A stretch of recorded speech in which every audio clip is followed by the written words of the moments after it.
What was it like being on RuPaul's Drag Race? Was it Series 3? Series 3 and Canada vs. the World. It was a long time ago now, all those years ago, but it was a lot of fun.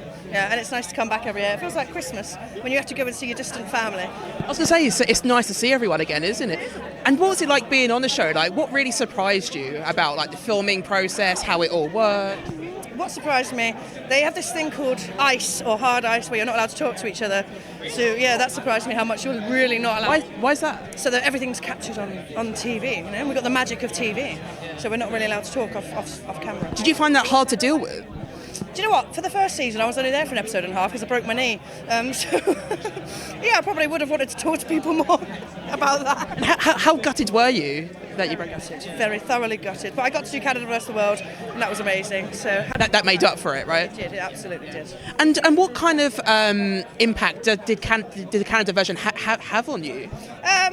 Internationally, it did. I got to travel internationally a lot more. I got to meet international queens that I probably wouldn't have otherwise and worked with. Yeah, so it was a lot of fun, and I got to have my, my comeuppance. Yeah, I got to show what I wanted to show on the first time around. What was your highlight? Probably Fabio runway, where I dressed up as a drag king. Got to represent drag kings on the international drag race stage. Yeah, definitely. And like you say, you had an injury in RuPaul's Drag Race UK Series 3, so I can imagine you probably watched the show as a viewer. What was one of the tasks that you really wish you were there to do? Girl group challenge, always, and snatch game. I was going to say snatch game. Always snatch game.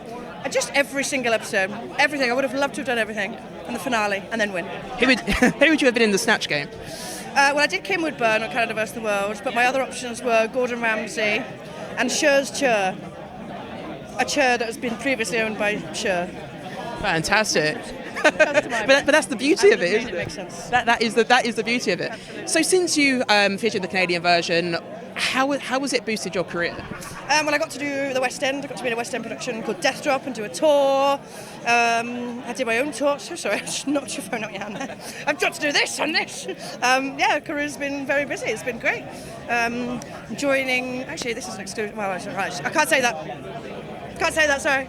I'm doing more. Oh, come on! Doing more theatre work in the new year. Oh, fantastic! What theatre show would you love to star in? Little Shop of Horrors, for sure. Yeah, that's a good show. Love to do that. Chicago, would love to be. Mama Morton. Basically, anything Jinx has done. Both of those things Jinx has done. Yeah. That kind of ties into my final question. Like, where would you like to see yourself in about 5 years' time? Still doing the West End, I think. I love that I can do it as a drag queen, so it's like a little bit Victoria, a little bit the character. Yeah, that's what I love. Oh, it's lovely to meet you, Victoria, and all the very best. Enjoy the rest of your day. Bye.